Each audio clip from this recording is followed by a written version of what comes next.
ha, ha, ha, ha. Welcome to the dictionary. Hello, word nerds. My name is Spencer, and I am hosting this podcast, audio only, or also on the YouTube channel, my YouTube channel. Go ahead, write a review. Write one of them fancy 5-star reviews for this podcast, and I will be ever so grateful. Man, I think my eyes are still waking up. You can email me if you would like to talk to me and tell me something. Dictionarypod@gmail.com. All of these fun pieces of information are in the show notes. You can follow me on social media at dictionarypod. You can buy some merchandise.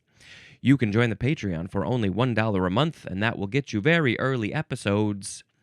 And I am grateful that you are here checking this show out, and I think that you should tell some people about it because we're all here just learning. We're here figuring out life and learning about a whole bunch of words that we have never heard of before, and I believe this episode in particular has a bunch of words that I have never seen before. Some that I have. Of course, I've seen some of these words, but not all of them. All right, let's talk about them. The first word in this episode is gibbet. Gibbet. This is the second form. Is this what a frog says? They say ribbit, ribbit. Some of them say gibbet. No, I don't know. Okay, so this is a transitive verb from 1646. Number 1A. To expose to infamy or public scorn. So this is like literally putting somebody into the public scorn situation. So you are gibbeting them, or gibbeting. We should remind ourselves, I guess, about the first form, which was the noun, which was basically the gallows. This is where they would hang the people in a public situation to prove a point, to give a warning. And so the gibbeting would be like we gotta hang you out in public, hang you to dry, so we can give a warning about that. Was it the movie Spartacus that had this kind of thing? I feel like it was like we're gonna prove a point, and there's other movies I believe that have similar stuff. 1B. To hang on a gibbet. Number 2. To execute by hanging on a gibbet. So what's the difference between 1B and 2? 1B was to hang on a gibbet, but number 2 is very specifically to execute by hanging on a gibbet. Not sure if there's much information other than we're specifically calling out the idea of executing somebody. The other one is just casually hanging. It feels like it's still pretty similar. Okay, that was gibbet. Sound effect. Ooh, let's do... Now we have the word gibbon. Gibbon. Noun from 1774. Ooh, maybe there can be a ribbon of gibbons. A ribbon, a gift ribbon with gibbons on it. A gibbon ribbon. Okay, so what is it? It is any of a genus of agile, brachiating tailless apes of southeastern Asia that are the smallest and most arboreal anthropoid apes. We, of course, will be posting a picture of a gibbon on the social media, and in the meantime, I'm gonna look it up. These are, I think, what I thought they were. It says they're also called the lesser apes. They differ from the great apes, the chimpanzees, the gorillas, the orangutans, the humans, because they are smaller, exhibiting low sexual dimorphism. So I guess that's not much of a difference between the men and the women. And they don't make nests. You know, humans, we make nests. They are tailless like all of the apes. But unlike most of the great apes, gibbons frequently form long-term pair bonds. Okay, interesting. These guys, these gibbons, they are first of all so very cute. They have a dark face, and then they have like a white band of fur around their face, and then the rest of their fur, I mean, depending on what you're looking at, is either very dark or maybe kind of like an orange or a brown. And they have, I believe, very long arms. Are these the ones that? Oh man, I remember seeing a video of them. They're like running across the plains, and they're like arms, and they sort of leap and they go, and oh, they're so funny and cute. This one, there's a picture of this one walking across like a rope, but they're balancing on the rope, and their arms are out, and they look very graceful. Maybe that's the one that I should post on the social media. Yeah, they're hanging out in trees. These are arboreal, not arboreal. And let's see, they're agile. They don't got tails. They're from southeastern Asia. They're small, and they love frolicking in trees, hanging out in trees. These two are just hanging out. I see in a branch, and their their legs their legs are very short. Their arms are very long, relative to the rest of their body, and they're just swinging. They're just swinging. The genus name is Hylobates. That is of the family Hylobatidae. That's the gibbon genus and the gibbon family. Oh yeah, gibbons. Okay, moving on to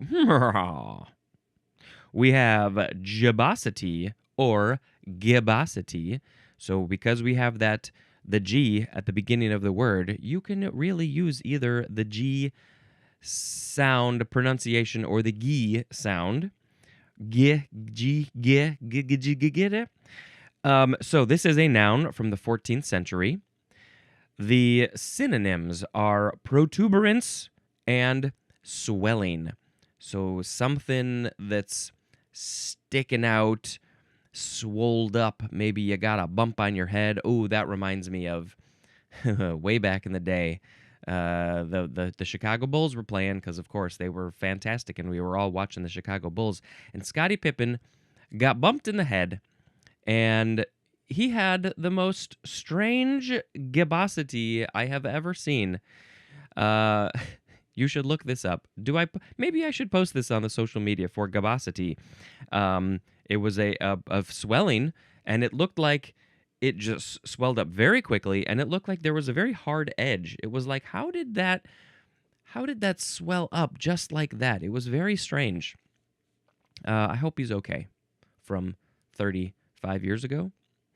Gibbosity. Okay. Now, is that related to some of these other words? Oh, maybe this next one.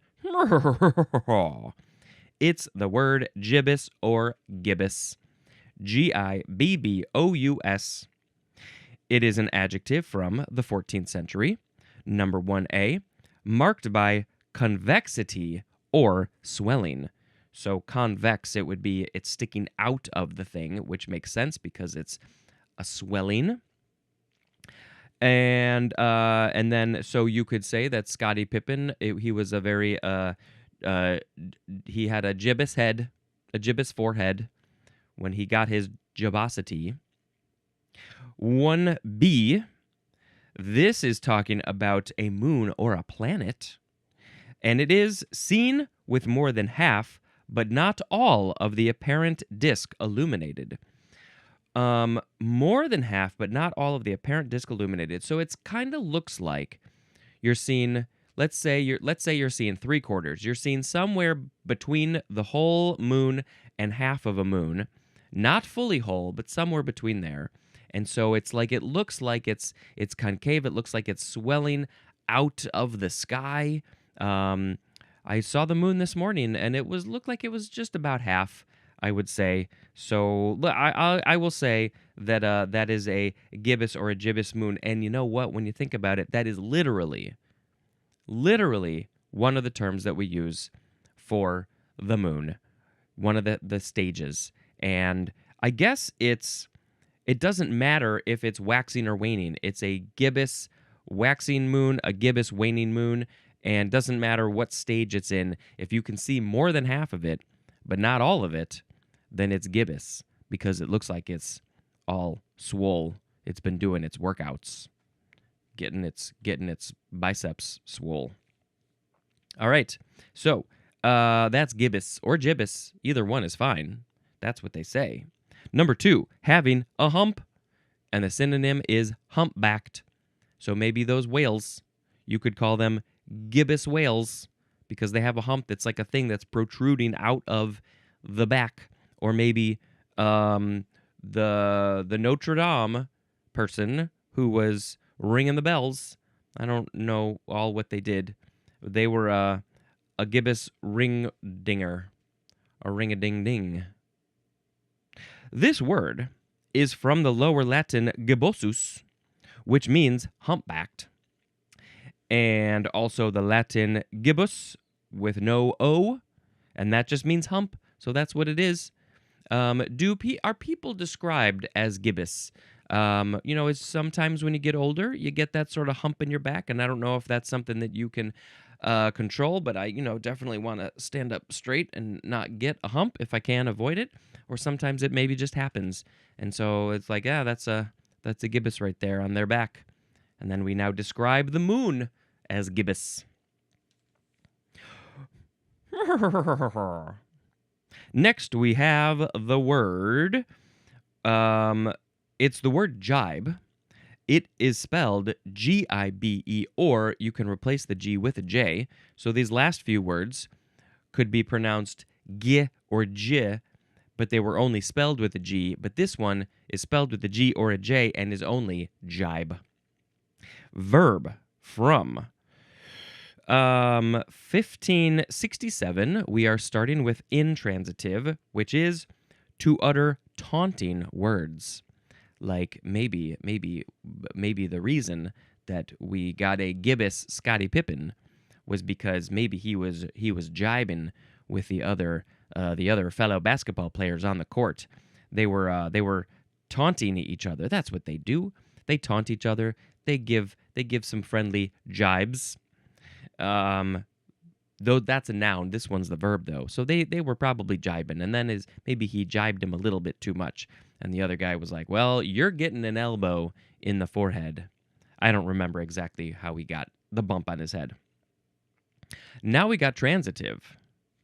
It is to deride or tease with taunting words. Derising, teasing with taunting words. Yeah. Maybe not always the most fun thing unless you have a very special relationship with the person who is jibing or who you are jibing to. And, sometimes there are people out there who have a very fun relationship and they can really jibe back and forth with each other. And they know that they don't mean it. They know that they do it with love. Now, I feel like I should look up, because I've been talking about it so much, the Scottie Pippen head thing, and I was hoping it was going to be one of the autofills, but it's not. Head bump. Here we go. I just typed in head, and then the bump came up. Yeah, holy crap! I'm sorry, Scotty. Scotty, what happened to your head? It's like what? How? It seems not possible. Anyway, let's move on to what do we got? We were talking about jibe. Some more synonym information. Go see the word scoff. Jibe could also be a noun, as I said. Jibing with jibes. And jiber, that is a noun. The jiber is jibing with jibes. So, this word is perhaps from the Middle French, geber, which means to shake or handle roughly. And I'm not sure quite how that got connected to taunting. Handle roughly? Shaking? I don't know. That's an interesting one.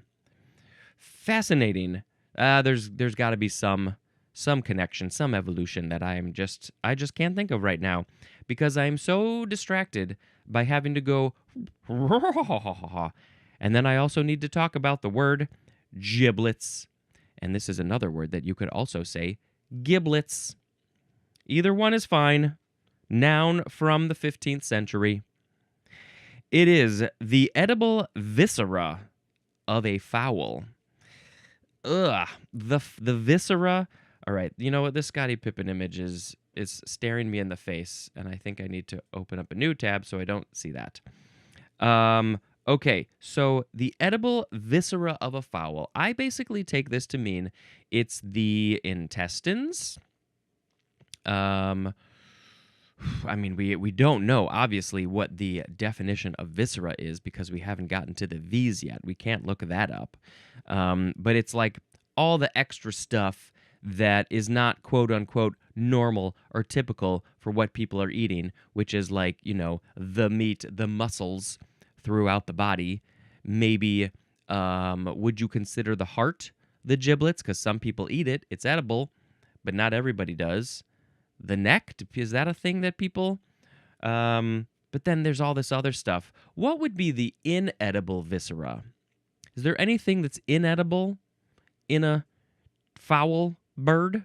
It's not the giblets, because the giblets are edible. I think people can eat probably just about anything. The bones would be the hardest. But I don't know if the bones are considered viscera.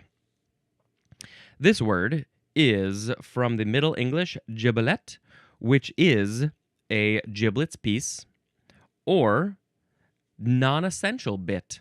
It's non-essential. You don't need to eat that part of the fowl. But some people are like, but yeah, I'm going to eat that part of the fowl. Not me. Not me. This is also from the Anglo-French gibelot, from Old French gible, which is stew of wild fowl. So this comes from the Old French word, which means stew of wild fowl. So in that case, they probably just threw the whole wild fowl into the stew, filled with all of the edible and the inedible parts maybe, or they just threw in the edible parts.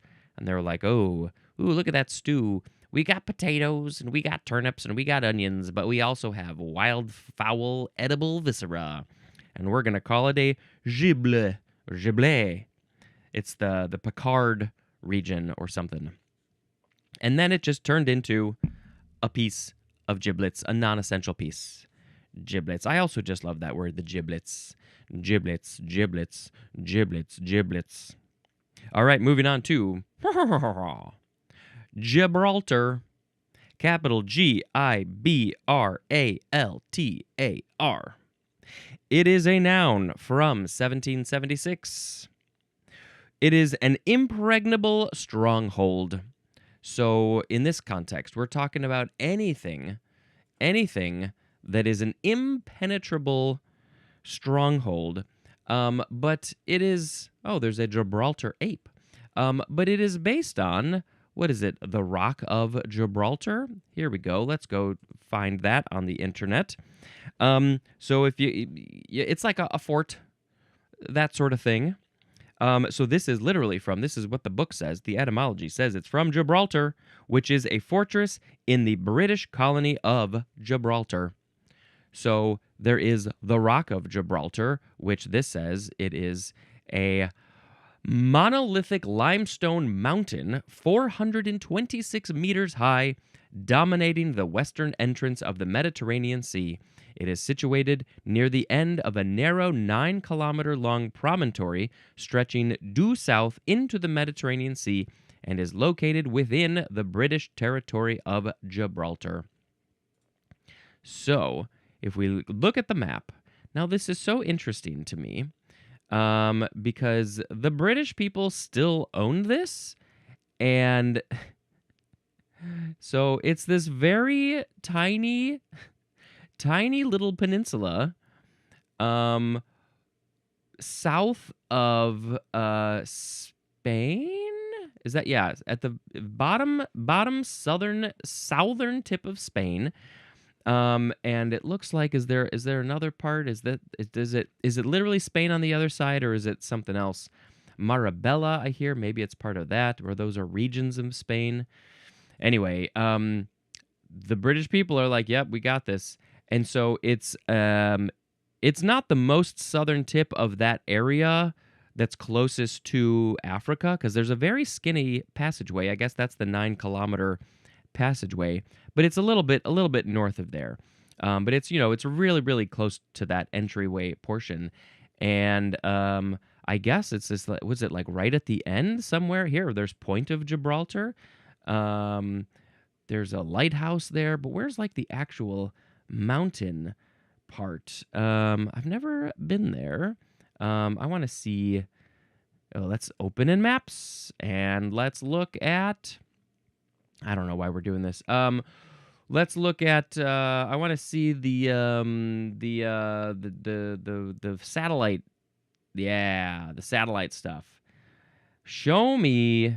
Oh, maybe it's this middle section here. Maybe that's the rock. I don't know. I can't really tell from here. There's probably a way to go like into a 3D mode, but I don't have time for that. But anyway, that is the Rock of Gibraltar area, and there's a fort. There's a British fort. Oh, now that looks like there's a harsh shadow there. So yeah, that's probably right there in the center. It's a very small little area. Okay, so all of that is to say that there's a fortress on it, and it's impregnable. Is it? Have people impregnated Gibraltar? Oh, now there was a picture of Godzilla standing on top of it. Interesting. Okay, that's Gibraltar. Let's move on to Gibson with a capital G. It's a noun from 1948. It is a martini garnished with a cocktail onion, and you call it a Gibson. It is named just from the name Gibson. So I imagine in my head that there was a fancy bartender in 1948, probably in New York, who's just making up drinks, and everybody was loving the martini. And Gibson, Mr. Gibson, I don't know, just Gibson, was like, what if I put a cocktail onion into the martini? No olives, no lemons, no oranges, no watermelons, no pineapples. I'm going to put something savory and strong tasting into this martini drink, and people are going to love it, and they're going to name it after me. Gibson. I don't know. Cocktail onions, I think, are kind of weird, but that's just me, because I have different tastes when it comes to drinks. So I'm abnormal in that way. All right, so that's a Gibson. It's a martini with a cocktail onion. Moving on to, is this related? Probably not. It's Gibson girl. A Gibson girl? Well, based on the previous one, you would think that this is a woman who enjoys a Gibson martini with a cocktail onion. But this says that this is an adjective from 1936. It is of or relating to a style, especially in women's clothing, characterized by high necks, full sleeves, and wasp waists. So I feel like I should look up what this style looks like. Gibson girl. So this whole two-word phrase is an adjective. You're saying that's a Gibson girl something. Well, what I'm seeing is a lot of, these very old styles of clothes and hair, and a lot of them have very, very, very skinny waists because they are wearing those things that make the waist incredibly skinny. High necks, full sleeves, wasp waist. That's what that is. And so what were the thing? High necks, yep, they've got basically turtlenecks that go all the way up to their jaw, essentially. And then it said long sleeves, but or full sleeves, but they're not all of these pictures are wearing full sleeves. And then many of them have hair, big kind of hair up on top of their head. So I think that was the style of the time. The Gibson girl clothes, Gibson girl dress, Gibson girl sleeves, something like that. This is from Charles D. Gibson, so I guess would he have been the one who sort of made this style? And I don't know. I don't know, yeah. Personification of the feminine ideal of physical attractiveness. This is what the Wikipedia says. as portrayed by the pen and ink illustrations. Oh, okay, so it started off as pen and ink illustrations of the artist Charles Dana Gibson during a 20-year period that spanned late 19th into early 20th centuries in the U.S. The artist saw his creation as representing the composite of thousands of American girls. Interesting. Interesting. So is that what they already were wearing and doing, and he just drew that? This says some people argue that the Gibson girl was the first national beauty standard for American women. Problematic. Gibson's fictional images of her. Wait, I thought it was a guy? Well, okay, maybe I'm genderizing. Gibson's fictional images of the Gibson girl, published in newspapers and magazines during the Belle Epoque, were extremely popular. Merchandise bearing her image included saucers, ashtrays, tablecloths, pillow covers, chair covers, souvenir spoons, screens, fans, and umbrella stands. Interesting. Okay, and then of course people just started wearing that if they weren't already. So the Gibson girl was this actual drawing. He got merchandise out of this. Did he own that? Did he get royalties and monies and things? Here's an image of now it's a Gibson girl distress transmitter from World War II, but I don't see a Gibson girl on it. It says the name Gibson girl derives from the shapely pinup girls of the artist named Gibson. But why did they call this distress transmitter? Well, it's curved, so that's probably why. Okay, moving on to, I didn't know about the Gibson girl. Now we have the word gid, G-I-D. Noun from 1601. It is a disease, especially of sheep, caused by the larva of a tapeworm in the brain. Oh, is that what RFK has? Does he have the gib? The species name for the tapeworm is Multiceps multiceps, the same word twice. This is a back formation of the word giddy, which is our next word, which, interesting. I wonder how that's connected to a larva in your brain if you're a sheep. Gid. Oh, bah, I got the gid. Can somebody get this larva out of my brain? Now we have the word giddy. It's the word giddy, giddy. Everybody's getting giddy when they got larvas in their brains. So this is the first form. It's an adjective from the 14th century. Number 1A, the synonym is dizzy, as in giddy from the unaccustomed exercise. Yeah, this one feels kind of old because I don't know if I'd be using the word dizzy if I'm not used to exercise and then I exercise. Do I get dizzy? Well, I guess there's other definitions of dizzy other than spinning around like I would when I was 12 and then be dizzy. 1B is causing dizziness, as in a giddy height. Okay, so yeah. There's some connection between dizzy and giddy. Giddy and dizzy, dizzy and giddy, dizzy and dizzy, dizzy, dizzy. So that means then we got to move on to 1C, which might also be related to dizziness. It is whirling rapidly. Whirling rapidly. So that could be just spinning around. So if you are a 12-year-old like I was, just spinning, you spin me right round, baby, right round, and then you feel, maybe a little nauseous. That action of whirling rapidly around is you would be a giddy person. Okay, 2A. Lightheartedly silly. This is a little bit more how I think of giddy.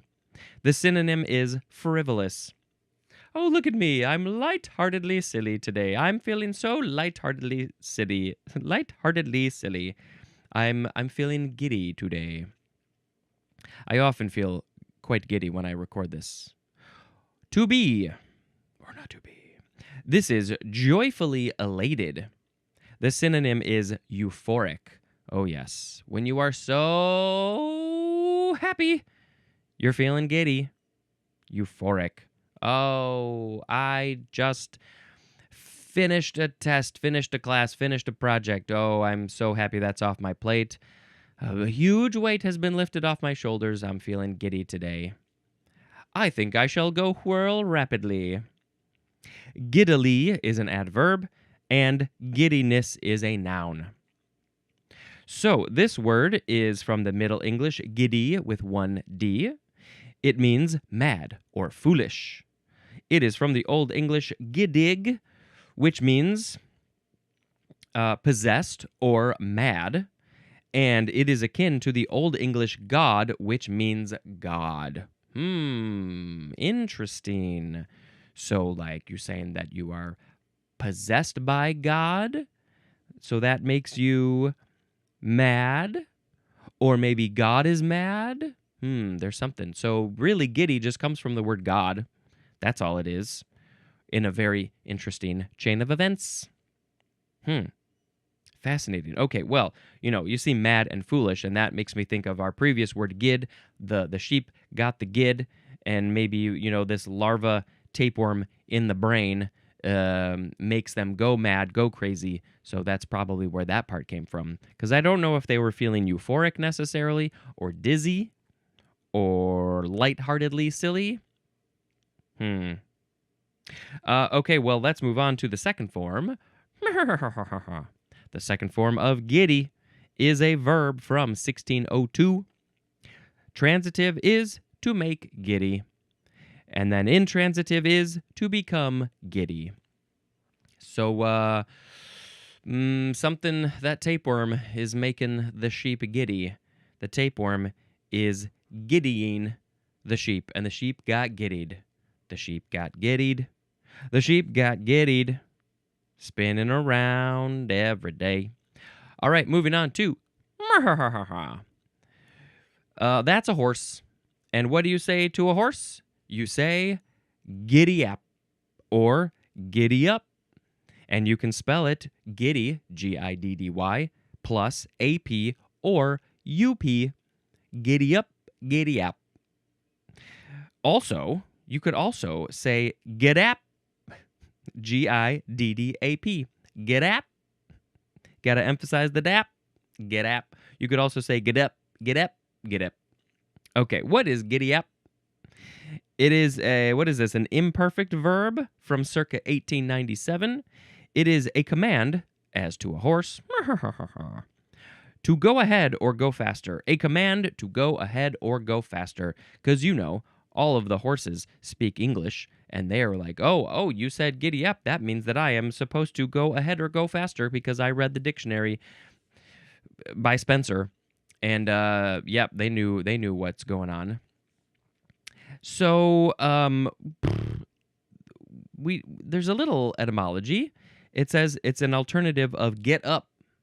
That makes sense, I guess. And then they were like, you know what? We're going to have some fun with this. We're going to feel lightheartedly silly today. We're feeling a little giddy. So maybe we can just sort of play with the words of get up and be like, giddy up. Let's add a syllable. Let's make it cool and fun. Giddy up, little horsey.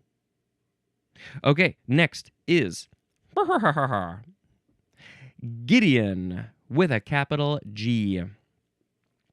This is a noun from 1535. Number 1, an early Hebrew hero noted for his defeat of the Midianites? Midianites. Oh, I am not so well versed in the history and the religion. Anyway, a hero who did some stuff against these people named Gideon. Number 2, a member of an interdenominational organization whose activities include the placing of Bibles in hotel rooms. That's why they say it's Gideon's Bible. So, I'm so curious to know, they must have named themselves after this Hebrew hero? But then I wonder, why why, I don't know. I have questions. So Gideon Bible. There's Gideon's International. That is an organization that you can look up. Gideon is a key biblical judge who led Israel to victory over the Midianites with only 300 men, demonstrating that God uses weakness for strength. But I guess I'm curious about what with this group. Let's see. Gideon's International is an evangelical association that equips and mobilizes Christian business and professional men along with their wives. Well, that's good that you sort of added wives in there. Yeah, anyway, I'm sorry. Personally, that is not something that I am interested in. They were founded way back in 1899, and for some reason, hotels are like, yeah, we'll put your Bibles in our hotel because everybody needs Bibles. Yeah, I don't know. Maybe let them do what they want to do. Is this like how apparent are these Bibles across, I don't know, America? Let's look up how many hotels still have Bibles. I mean, I've definitely seen them. As of recent surveys, Bibles are present in roughly 48 to 65% of U.S. hotel rooms, a significant drop from 2006 when it was 95%. So in 20 years, it went down at least 30%. That's kind of amazing. This decline is driven by efforts to appeal to a younger, diverse, and international travelers, as well as shifts toward modern, minimalist, or boutique room designs that lack traditional bedside tables. Oh yeah, that's the only reason that there's no bedside tables. That's why there's less Bibles these days. Okay, there's brand differences. Hey, we're digging into it, people. While Marriott typically includes a Bible and Book of Mormon, they have removed them from millennial-focused brands like Moxie and Edition. So, yeah, I don't know. It just makes me feel some things that these big hotel brands are pushing their own religion or whatever they support. Data from STR indicates that the presence of in-room religious materials fell from 95% to 48%. Oh, that was in 10 years. A 2018 survey suggested a slight variation, showing 65% of hotels still provide them. So, yeah. I don't think that these companies should be like, here, I mean, whatever. It's hidden away. You don't have to look at it if you don't want to. I think some people really like it, so that's fine. Whatever. But yes, as people get younger, I think that they are getting less religious, or at least certain religions. And so they're like, I guess it's not, they're not appreciating our Bibles. Okay, yeah. Back in the day, it used to be a much bigger thing. And in another 10 years, there's going to be even less Bibles, I suspect. This is from the Hebrew name Gideon. Moving on to it's the word gi, spelled G-I-E. It's chiefly Scottish, and it's a variation of the word give. Gi, give. And now we shall move on to our very last word.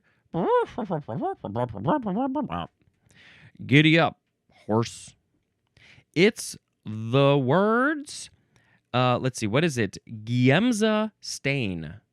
Giemsa is capital G-I-E-M-S-A, and then the word stain, like, oh crap, I spilled wine on my pants, I got a stain. So this is a noun from circa 1909. It is a stain consisting of eosin and a blue dye and used chiefly in the differential staining of blood films. It is called also Giemsa or Giemsa's stain, the stain of Giemsa. Giemsa stained with a D is an adjective. So is this when they're like putting blood on the slide to look at it under a microscope, and they're like, we have to stain it so we can see what's going on in there properly. We got to put blue stuff. We got to put eosin. And the person who came up with this, I guess, who had the brilliant idea of putting eosin and blue dye on it, was Gustav Giemsa, who was a German chemotherapist, and died in 1948.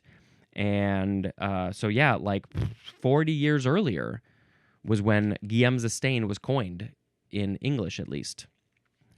Oh, the very important Giemsa stain. Those scientists, blood scientists, are very happy for the Giemsa stain. Hey, let's pick a word of the episode. Today we had gibbet, gibbon, gibbosity, gibbous, jibe, giblets, Gibraltar, Gibson, Gibson girl, gid, giddy, giddy, giddy up, Gideon, Guy, and Giemsa stain. Ooh, okay, which one? I should have been paying attention to them as I read them. I'm kind of leaning towards giddy. Giddy up is pretty good, too, but it's not giddy. Unless the horses are spinning. Let's see. I'm feeling so giddy today. I did my spins. I'm feeling dizzy and giddy and jumping around. I'm happy and I'm euphoric and I'm giddy. Giddy, giddy, giddy. App. All right, it's movie time. We just get through all of the words so we can eventually talk about movies. I guess I should still talk about two of them. Let's see. Next was Arco. This is an animated movie that is nominated currently at the time for Best Animated Picture for the Oscars. And it is a very beautiful story about a young boy who uses some time travel. And there's lots of rainbows. Let's see. Where is this from? I want to find where... I mean, I saw it in English. I don't think it was... Well, I guess it would have technically been dubbed, which is happening a lot with these animated movies these days. Because, yeah, it looks... yes. So the countries of origin are France, United States, and the UK. And the languages are French and English.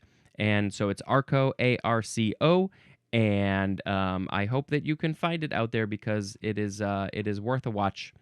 And it's very beautiful. And, ooh, yeah, there's some fun robots. It's a futuristic time travel kind of thing. And then, what's the next one that I watched? Oh, yes, Hamnet.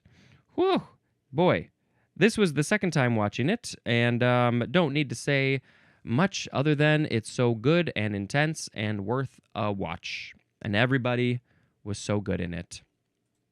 That's it. All right. Thank you so much for checking out this show. Go do some giddy yapping and maybe some giddying if you want to feel dizzy. And look up pictures of gibbons. And also go to the Rock of Gibraltar. This has been Spencer dispensing information. Goodbye.